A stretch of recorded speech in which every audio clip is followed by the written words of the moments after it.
إن الحمد لله صلي وسلم على نبينا مصطفى محمد صلى الله عليه وسلم وعلى آله وصحبه أجمعين ما بعد أعوذ بالله من الشيطان الرجيم بسم الله الرحمن الرحيم സൂറ അശ്ശുഅറാ 98 99 ആവചനങ്ങൾ അല്ലാഹു സുബ്ഹാനഹു വ തആല വിശദീകരിക്കുകയാണ്.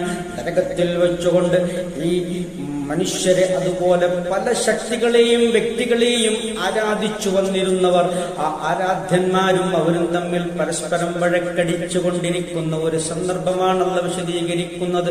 നല്ല സ്വലിഹീങ്ങളായ അമ്പിയാക്കളോ സജ്ജനങ്ങളോ ഒരിക്കലും നരകത്തിൽ ഉണ്ടാകില്ല.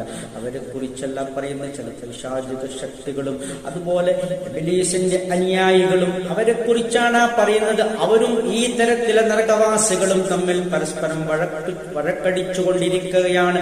ആ സന്ദർഭത്തിൽ അവർ പറയും, ആ റബ്ബുൽ ആലമീനോട്, ലോകരക്ഷിതാവിനോട് നിങ്ങളെ സമപ്പെടുത്തിയിരുന്നപ്പോൾ എന്നാണ് അവർ പറയുന്നത്. ആ ലോകരക്ഷിതാവിനോട് നിങ്ങളെ സമപ്പെടുത്തിയിരുന്നപ്പോൾ ഞങ്ങൾ വഴിപിഴച്ചു പോയി എന്നാണ്. ആയത്തിന്റെ തന്നെ തുടർച്ചയാണിത്. ഞങ്ങൾ വഴിപിഴക്കാനുള്ള കാരണം ആ റബ്ബുൽ ആലമീനോട് നിങ്ങളെ ഞങ്ങൾ സമപ്പെടുത്തിയത് കൊണ്ടാണ് ഞങ്ങൾക്ക് അങ്ങനെ സംഭവിച്ചത് എന്ന് അവർക്ക് കൃത്യമായ ബോധം വരികയാണ്. നരകത്തിൽ വെച്ചുകൊണ്ട് യാഥാർത്ഥ്യം നേരിട്ട് കാണുമ്പോൾ ബോധോദയം ഉണ്ടാകുകയാണ്. അതിന്റെ അടിസ്ഥാനത്തിലാണ് അവർ പറയുന്നത്, ഇതിന് സവ്വീക്കും ബിറബ്ബിൽ ആലമീൻ, ആ റബ്ബുൽ ആലമീനോട് നിങ്ങളെ ഞങ്ങൾ സമപ്പെടുത്തിയത് കൊണ്ടാണ് ഈ രൂപത്തിൽ സംഭവിച്ചത്. അടുത്താത്തിൽ അല്ലാഹു പറയുകയാണ്, വമാ അല്ലലനാ ഇല്ലൽ മുജ്രിമൂൻ, മഹാപാപികളെ അല്ലാതെ നിങ്ങൾ വഴി പിഴപ്പിച്ചിട്ടില്ല. നിങ്ങളൊക്കെയും വളരെയധികം വലിയ മഹാപാപികളാണ്, അതുകൊണ്ടാണ് നിങ്ങൾ വഴിപിഴക്കാൻ കാരണമായത്. അല്ലാതെ ഞങ്ങൾക്കിതിൽ യാതൊരു പങ്കാളിത്തവുമില്ല എന്ന് പറഞ്ഞുകൊണ്ട് ആ ഇലാഹുകളൊക്കെയും അവരെ കൈയൊഴിയുന്നതാണ്.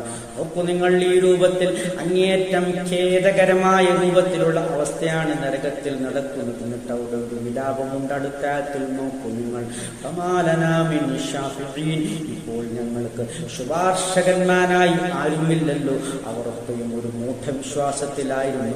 പല ശുപാർശകന്മാരും ഉണ്ടാകും. ഈ ആരാധ്യന്മാരൊക്കെയും അല്ലാഹുവിനടുക്കൽ ശുപാർശ ചെയ്യുന്നവരായി നമുക്ക് മേശയിൽ കടന്നു വരും എന്നുള്ള ഒരു മൂഢധാരണ അവർക്കുണ്ടായിരുന്നു. അതും തിരുത്തപ്പെടുകയാണ്. അൽഹംദുലില്ലാഹി റബ്ബിൽ ആലമീൻ.